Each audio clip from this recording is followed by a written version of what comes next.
Hi friends, நான் உங்கள் ஆயிஷா. இன்னைக்கு ஒரு முக்கியமான தகவல் பத்தி தான் உங்ககிட்ட நான் ஷேர் பண்ண வந்திருக்கேன். ரேஷன் ஸ்மார்ட் கார்டு தொலைஞ்சு போயிட்டாலோ இல்ல உங்ககிட்ட உள்ள ரேஷன் கார்டு வந்து வீணா போயிட்டாலோ, அதாவது கார்டு வந்து ஏதாவது டேமேஜ் ஆயிடுச்சு அப்படின்னா அதை எப்படி நீங்க புதுசா அப்ளை பண்ணி வாங்கலாம், ஈஸியா உங்க மொபைல்லே வீட்டில் இருந்த மாதிரி எப்படி ஒரு 5 மினிட்ஸ்ல உங்களாலேயே அப்ளை பண்ணிக்க முடியும் அப்படிங்கறத பத்தி ரொம்ப டீட்டெயிலா அந்த வீடியோல நான் உங்களுக்கு எக்ஸ்பிளைன் பண்ண போறேன். ஸோ வீடியோவை ஸ்கிப் பண்ணாம எண்ட் வரைக்கும் பாருங்க, அப்பதான் நான் சொல்ல வர தகவல் என்ன அப்படிங்கிறது உங்களுக்கு புரியும்.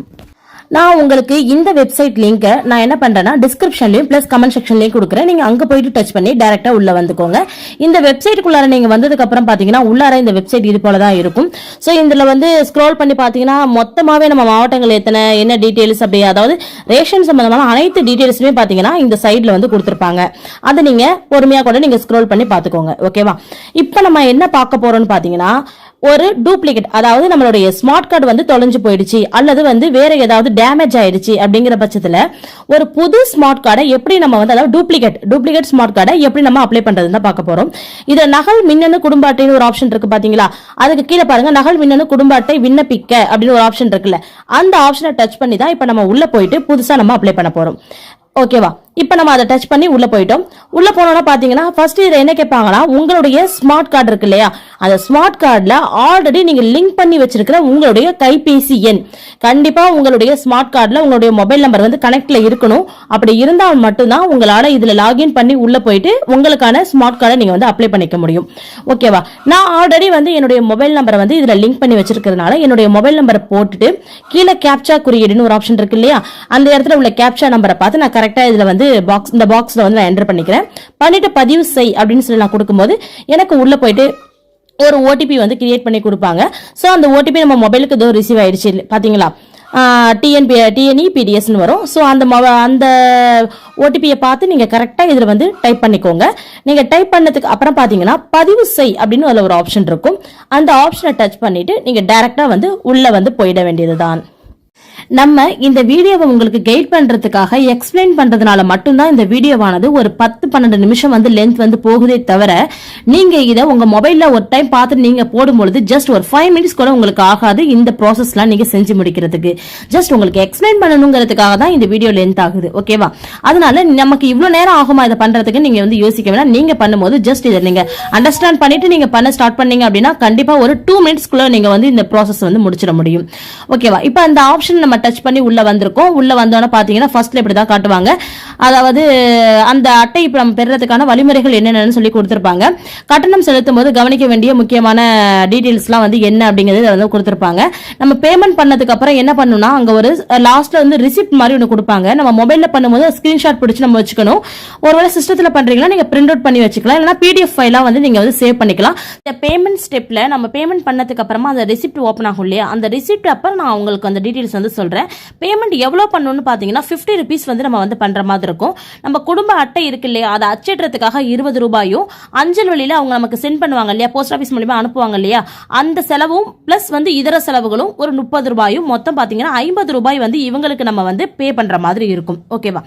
இப்ப நம்ம என்ன பண்ணலாம்னு பாத்தீங்கன்னா கீழே பிரகடனம் அப்படின்னு ஒரு பாக்ஸ் மாதிரி குட்டியா ஒன்று கொடுத்திருப்பாங்க. கீழே மேலே குறிக்கப்பட்டுள்ள விவரங்கள் என்னால் படித்து தெரிந்து கொள்ளப்பட்டன. இணையவழி பரிவர்த்தனைக்காக செலுத்தப்பட்ட தொகை திரும்ப பெற இயலாது என்பதை அறிவேன் அப்படின்னு சொல்லிட்டு ஒரு ஆப்ஷன் வந்து கொடுத்திருக்காங்க. பாத்தீங்களா? அங்க பாத்தீங்கன்னா சின்னதா ஒரு குட்டியா ஒரு பாக்ஸ் ஒன்று பக்கத்திலேயே கொடுத்திருப்பாங்க. அந்த பாக்ஸ் நீங்க டச் பண்ணிக்கோங்க. நீங்க பாக்ஸ் டச் பண்ணது பாத்தீங்கன்னா உங்களுக்கு வந்து டிக் மார்க் வந்து கிளிக் ஆயிடும். அதுக்கு கீழே பாத்தீங்கன்னா பணம் செலுத்து அப்படின்னு சொல்லிட்டு அது வந்து ஆரஞ்சு கலர்லயும், கீழே வந்து நகல் குடும்ப அட்டை அச்சிடும் செயல்முறையை தொடரவும் அப்படிங்கிறது கிரீன் கலர்லயும் இருக்கும். ஃபர்ஸ்ட் நம்ம பணம் செலுத்திட்டு தான் இந்த கீழே உள்ள ஆப்ஷனுக்கு நம்ம வரணும். ஃபர்ஸ்ட் போயிட்டு நம்ம பணம் செலுத்துங்கிற ஆப்ஷன் நம்ம வந்து டச் பண்ணிக்கலாம். அந்த ஆப்ஷனை நீங்க டச் பண்ணி உள்ள போகும்போது பாத்தீங்கன்னா உங்களுக்கு SB கலெக்ட் அப்படின்னு சொல்லிட்டு SBI பேங்கோடைய டீடைல்ஸ் ஒன்று வந்து உங்களுக்கு வந்து ஷோ ஆகும். இதுல பாத்தீங்கன்னா 5 ஸ்டெப் வந்து கொடுத்திருப்பாங்க. இந்த ஸ்டெப் லாஸ்ட் ஸ்டெப்ல தான் நமக்கு வந்து பிரிண்ட் வந்து நமக்கு வந்து கிடைக்கும். ஃபர்ஸ்ட் ஸ்டெப் என்னன்னு பாத்தீங்கன்னா நம்ம யாருக்கு பேமெண்ட் பண்ண போறோம் அப்படிங்கிற அட்ரஸ் நம்ம ஃபர்ஸ்ட்லயே கொடுத்திருப்பாங்க. கமிஷனர் ஆஃப் சிவில் அப்படின்னு சொல்லிட்டு அதுல வந்து இருக்கும். அதுக்கு கீழே பாத்தீங்கன்னா என்டர் பேமெண்ட் டீடைல்ஸ் அப்படின்னு ஒரு ஆப்ஷன் வந்து கீழே ஓப்பன் ஆகுது பாருங்க. அதுல பேமெண்ட் கேட்டகரி ஆல்ரெடி அவங்களே கொடுத்துட்டாங்க. ஆன்லைன் பேமெண்ட் நம்ம வந்து பண்ண போறோம் அப்படின்ட்டு நெக்ஸ்ட் பாத்தீங்கன்னா name of the card holder நீங்க நேம் உங்க நேம் கொடுத்துக்கோங்க. நெக்ஸ்ட் வந்து ஸ்மார்ட் கார்டு நம்பர், அதாவது 333 ஸ்டார்ட் ஆகும் இல்லையா, அந்த ஸ்மார்ட் கார்டுடைய நம்பரை வந்து இந்த இடத்துல நீங்க வந்து கொடுத்துக்கோங்க, உங்க ரேஷன் கார்டு நம்பரை. அதுக்கு கீழே registered mobile number of ration card, அதாவது ரேஷன் கார்டுல நீங்க ரெஜிஸ்டர் செஞ்சிருக்கக்கூடிய உங்களுடைய மொபைல் நம்பர் இருக்கு இல்லையா, அந்த மொபைல் நம்பரை தான் இந்த இடத்துல நீங்க வந்து கொடுக்குற மாதிரி இருக்கும். கரெக்டா பார்த்து அதுவும் நீங்க கொடுத்துக்கோங்க. அதுக்கு கீழே பாருங்க டிஸ்ட்ரிக்ட் கேட்டிருக்காங்க. டிஸ்ட்ரிக்ட் அப்படிங்கிற இடத்துல நீங்க டச் பண்ணீங்க அப்படின்னா ஒரு பாக்ஸ் சர்ச் பாக்ஸ் ஓபன் ஆகும். நான் மயிலாடுதுறை அப்படிங்கிறதுக்காக MA போடுறேன், எனக்கு மயிலாடுதுறை வந்துருச்சு. நான் செலக்ட் பண்ணி உடனே நான் வந்து கொடுத்துக்கிறேன். அமௌண்ட் இன் ருபீஸ் அப்படிங்கிற இடத்துல 50 rupees அப்படிங்கிறது அவங்க ஃபிக்ஸ்டாவே ஆல்ரெடி வந்து கொடுத்துட்டாங்க. ரீமார்க்ல நீங்க என்ன டைப் பண்றீங்க அப்படின்னு பாத்தீங்கன்னா டூப்ளிகேட் ஸ்மார்ட் கார்டு அப்படிங்கறத நீங்க வந்து டைப் பண்ணிக்கோங்க. ஏன்னா நமக்கு வந்து இன்னொரு ஸ்மார்ட் கார்டு வேணும், நம்ம வந்து அப்ளை பண்றோம். ஸோ அது டூப்ளிகேட் ஸ்மார்ட் கார்டு அப்படின்னு தான் சொல்லணும். ஸோ அதுக்காக தான் நான் அப்படி போட்டிருக்கேன். அதை நீங்க வந்து கரெக்டா வந்து அப்ளை பண்ணிக்கோங்க. நெக்ஸ்ட் கீழே அதுக்கு மேல பாத்தீங்கன்னா இண்டிவிஜுவலா அப்படின்னு சொல்லி கேட்டிருப்பாங்க. இண்டிவிஜுவலா இல்ல வந்து ஏதாவது கார்பரேட்டான்னு கேட்டிருப்பாங்க. இண்டிவிஜுவல் நீங்க செலக்ட் பண்ணிக்கோங்க. அதுக்கு கீழே நேம் கேட்டிருக்காங்க, உங்க நேம் போட்டுக்கோங்க. டேட் ஆஃப் பர்த் அப்படிங்கிறதுல உங்களுடைய டேட் ஆஃப் பர்த்தை கரெக்டா அங்க நீங்க என்டர் பண்ணிக்கோங்க. நீங்க டேட்டா பத்தி என்டர் பண்ணும்போது பாத்தீங்கன்னா அந்த பாக்ஸ் மாதிரி இருக்குல்ல, ஓபன் பண்ணிட்டு மேல உள்ள இயரை டச் பண்ணீங்க அப்படின்னா இது மாதிரி இயர் உங்களுக்கு ஓப்பன் ஆகும். சைட்ல உள்ள ஆரோ மார்க்கை டச் பண்ணிட்டு மாத்திக்கலாம், நீங்க இயர் மாத்திக்கலாம். அதுல இடத்துல நீங்க இயரை செலக்ட் பண்ணதுக்கு அப்புறமா மந்த் செலக்ட் பண்ணிட்டு மந்த்துக்கு அப்புறமா நீங்க டேட்டை செலக்ட் பண்ணீங்கன்னா உங்களுடைய டேட் ஆஃப் இயர் வந்து கரெக்டா வந்து உங்களுக்கு வந்து இதுல வந்து ஃபைண்ட் பண்ணி நீங்க கண்டுபிடிச்சிட முடியும். நெக்ஸ்ட் மொபைல் நம்பர் நீங்க இந்த இடத்துல டைப் பண்ணிக்கோங்க. மொபைல் நம்பர் டைப் பண்ணிட்டு அதுக்கு கீழே வந்து இமெயில் ஐடி கேட்டிருப்பாங்க. இமெயில் ஐடியும் கரெக்டா வந்து டைப் பண்ணி போட்டுக்கோங்க. இது எல்லாமே நீங்க கரெக்டா போட்டதுக்கு அப்புறம் பாத்தீங்கன்னா கீழே ஒரு பாக்ஸ் கொடுத்திருக்காங்க பாத்தீங்களா, I have read and agreed to the terms and condition. Terms and condition நீங்க வந்து ரீட் பண்ணிட்டு அதுக்கப்புறமா இந்த பாக்ஸ் நீங்க டிச் பண்ணிக்கோங்க. அதுக்கு கீழே பாத்தீங்கன்னா ஒரு கேப்சா வந்து உங்களை ஃபில் பண்ண சொல்லியிருப்பாங்க. கேப்சா கீழே கொடுத்துருப்பாங்க. ஸோ அந்த captcha image captcha, audio captcha 2 option இருக்கும். நீங்க இமேஜ் கேப்சாவை பார்த்து நீங்க வந்து டைப் பண்ணிக்கோங்க. கரெக்டா ஸ்மால் லெட்டர்னா ஸ்மால் லெட்டர், நம்பர்ஸ்னா நம்பர்ஸ்னு கொடுத்து ஓகே கொடுத்தீங்க அப்படின்னா நீங்க வந்து சரியா போட்டுடலாம்.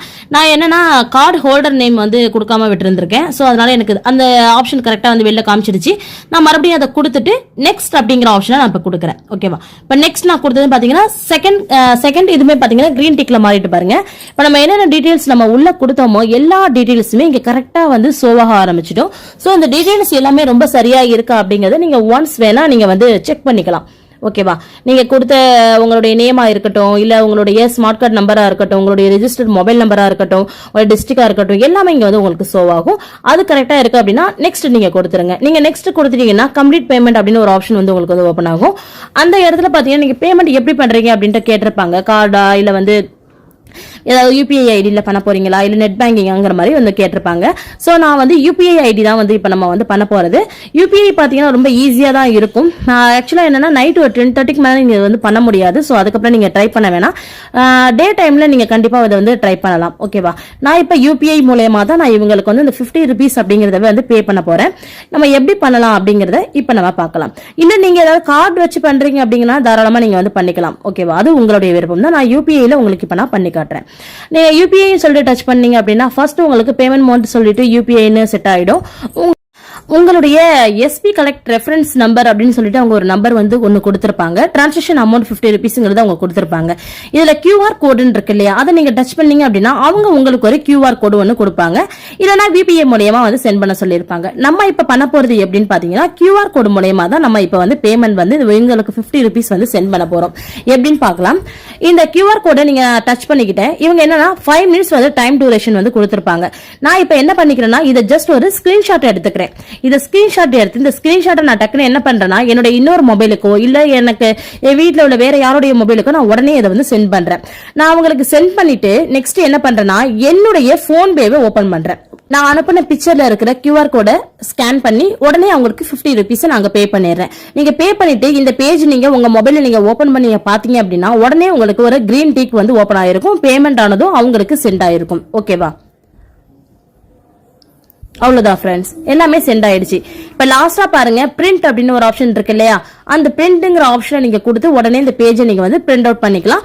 சோ அப்படி இல்ல அப்படின்னா நீங்க அந்த பிரிண்ட்ங்கிற ஆப்ஷனை கொடுத்ததுக்கு அப்புறம் நெக்ஸ்ட் உங்களுக்கு அந்த பேஜ் வந்து இது போல வந்து ஓபன் ஆகும்.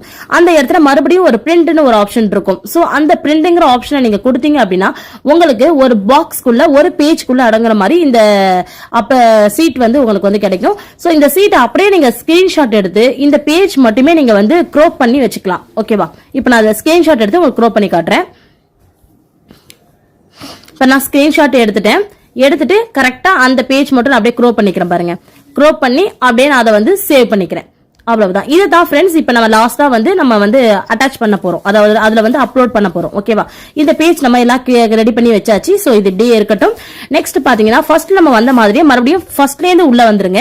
உள்ள வந்துட்டீங்கன்னா கீழே வந்து நகல் குடும்ப அட்டை அச்சிடும் செயல்முறையை தொடரும்னு இருக்கு இல்லையா, கிரீன் கலர்ல, அதை டச் பண்ணி உள்ள வந்துக்கோங்க. நீங்க உள்ள வந்துட்டீங்க அப்படின்னா ஆல்ரெடி உங்களுடைய டீடைல்ஸ், உங்களுடைய அட்ரஸ், உங்களுடைய போட்டோஸ், உங்களுடைய ஸ்மார்ட் கார்டுல உள்ள அனைத்து டீடைல்ஸுமே பாத்தீங்கன்னா இதுல கரெக்டா வந்து ஷோ பண்ணிருப்பாங்க. அது நீங்க இதை உள்ள வந்ததுமே நீங்க வந்து பார்க்க முடியும். நீங்க பொறுமையா கூட பாத்துக்கலாம். உங்களுடைய குடும்ப நபர்கள் எத்தனை பேர் நபர் இருக்காங்க அப்படிங்கிற எல்லா டீடைல்ஸுமே இதுல வந்து ஷோ பண்ணிருப்பாங்க. இதுல நம்ம இப்ப இதுல ஒர்க் பண்ண போற இடம் எதுன்னு பாத்தீங்கன்னா மறுபதிவு கோரிக்கை வகைன்னு ஒரு ஆப்ஷன் இருக்கு பாத்தீங்களா, அந்த இடத்துல இருந்தா இப்ப நம்ம வந்து இதுல வந்து ஒர்க் பண்ண போறோம். ஓகேவா, நீங்க பேமெண்ட் பண்ணதோட மட்டுமே உங்களுடைய ப்ராசஸ் வந்து கண்டிப்பா வந்து கம்ப்ளீட் ஆகாது. இந்த இடத்துல அதை நீங்க பதிவேற்றம் பண்ணா மட்டும்தான் வந்து உங்களுக்கு வந்து கம்ப்ளீட் ஆகும். ஓகேவா, மறுபதிவு கோரிக்கை வகை அப்படின்னு இருக்கு இல்லையா, அந்த மறுபதிவு கோரிக்கை வகையை நீங்க டச் பண்ணீங்கன்னா அட்டை பிளவுகள் மற்றும் அட்டை திறந்ததுக்கு அப்படின்னு சொல்லி கொடுத்திருப்பாங்க, தவற விட்டதுக்காகன்னு. அதுல ஏதாவது ஒரு ஆப்ஷனை நீங்க வந்து டச் பண்ணிக்கோங்க. நெக்ஸ்ட் பாத்தீங்கன்னா காரணம் கேட்டிருப்பாங்க, அந்த இடத்துல கார்டு மிஸ்ஸிங் அப்படின்னு சொல்லி கொடுத்துக்கோங்க. குறிப்பு எண் அப்படின்னு கேட்டிருக்காங்களே, இந்த இடத்துல நீங்க என்ன கொடுக்கணும்னு பாத்தீங்கன்னா நல்லா பாத்துக்கோங்க. நம்ம வந்து இந்த ஒரு டவுன்லோட் பண்ணோம் இல்லையா, அதுல ஃபர்ஸ்ட்லயே கொடுத்திருப்பாங்க எஸ்பி கலெக்ட் ரெஃபரன்ஸ் நம்பர்னு ஒன்னு கொடுத்திருப்பாங்க. ஃபர்ஸ்ட் 3 லெட்டர் பாத்தீங்கன்னா கேபிட்டல்ல வந்து ஸ்டார்ட் ஆயிருக்கும். சோ அந்த நம்பரை தான் நீங்க என்ன பண்ணணும்னா இந்த இடத்துல நீங்க வந்து கொடுக்கணும். எனக்கு கொடுத்த நம்பரை இங்க நம்ம வந்து இப்போ வந்து டைப் பண்ணிக்கலாம். DUL8847 நெக்ஸ்ட் வந்து 377 அப்படிங்கறத நம்ம இந்த இடத்துல வந்து என்ன பண்ணிக்கலாம், டைப் பண்ணிக்கலாம். நீங்க இதை டைப் பண்ணதுக்கு அப்புறமா கீழே வந்து டேட் கேட்டிருப்பாங்க. ஸோ டேட் அப்படிங்கிறது நீங்க அதை இடத்துல டச் பண்ணீங்கன்னா உங்களுக்கு டேட் வந்துடும். எனக்கு இப்போ டச் பண்ண வரல, கொஞ்சம் வெயிட் பண்ணுங்க. நம்ம ஃபர்ஸ்ட் வந்து ஃபைல் வந்து அப்லோட் பண்ணிடலாம். ஓகேவா,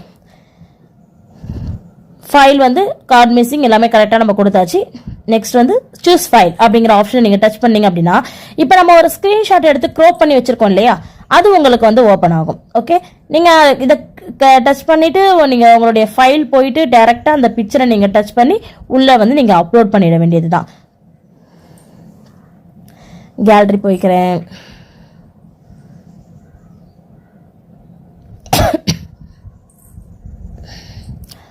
ஓகே, கேலரி போயாச்சு. நம்ம அந்த பிக்சரை எடுத்தாச்சு. ஸோ எடுத்து அதை நம்ம இதில் டைப் பண்ணியாச்சு. இப்போ நம்ம என்ன பண்ண போறோம்னா பதிவேற்று அப்படின்னு ஒரு ஆப்ஷன் இருக்கு இல்லையா, அது கொடுக்கணும். டேட் வந்து நமக்கு இப்போ ஓப்பன் ஆயிட்டு. ஸோ அதனால நம்ம டேட் வந்து இன்னைய டேட்ல தான் போட்டிருக்கோம் அப்படிங்கிறனால லாஸ்ட் டேட் அதுதான். ஸோ அதை டச் பண்ணதோடய இருக்கணும். அந்த டேட் நீங்க லைட்டாக டச் பண்ணீங்கன்னா டேட் கரெக்டாக இங்கே வந்துடும்.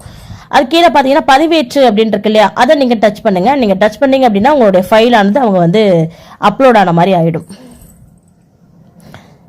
ஓகே, உங்களுடைய ஃபைல் வந்து நம்ம இப்போ வந்து அப்லோட் பண்ணியாச்சு. கோப்பு வெற்றிகரமாக சேர்க்கப்பட்டதுன்னு மேல மெசேஜ் நமக்கு காமிச்சிட்டாங்க. கீழே பாருங்க, மேலே காணப்படும் விவரங்கள் அனைத்தும் நகல் மின்னணு குடும்ப அட்டை அச்சடிப்பதற்கு சரியானவை என்பதை உறுதி செய்கிறேங்கிற அந்த பாக்ஸை வந்து டிக் பண்ணிடுங்க. டிக் பண்ணிட்டு தொடர அப்படிங்கிற ஆப்ஷனை நீங்க டச் பண்ணிடுங்க. அவ்வளவுதாங்க ஃப்ரெண்ட்ஸ், எல்லாமே முடிஞ்சிடுச்சு. உங்கள் கோரிக்கை வெற்றிகரமாக சமர்ப்பிக்கப்பட்டுள்ளது அப்படின்னு சொல்லிட்டு கிரீன் டிக் அவங்க நமக்கு கொடுத்துட்டாங்க. குறிப்பு எண் அப்படின்னு சொல்லிட்டு ஒரு நம்பர் கொடுத்துருக்காங்க இல்லையா, இந்த நம்பரை ஒரு ஸ்கிரீன்ஷாட் பண்ணி வச்சுக்கோங்க, இல்லையா எதையா நோட் பண்ணி வச்சுக்கோங்க.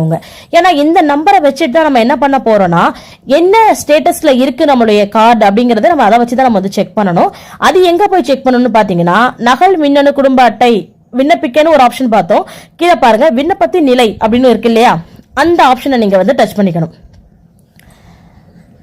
விண்ணப்பத்தி நிலையை டச் பண்ணீங்கன்னா உள்ள போயிட்டு குறிப்பு எண் அப்படின்னு சொல்லி கேட்டிருப்பாங்க. அந்த குறிப்பு எண் அப்படிங்கிற இடத்துல நம்ம இப்ப அங்க பார்த்தோம் இல்லையா, அந்த குறிப்பு எண்ணை தான் இந்த இடத்துல நம்ம வந்து காப்பி பண்ணி பேஸ்ட் பண்ணி விட்டுருங்க. பேஸ்ட் பண்ணி விட்டுட்டு கீழே பதிவு செய்யன்னு இருக்கு இல்லையா, அந்த ஆப்ஷனை நீங்க டச் பண்ணி விட்டுருங்க.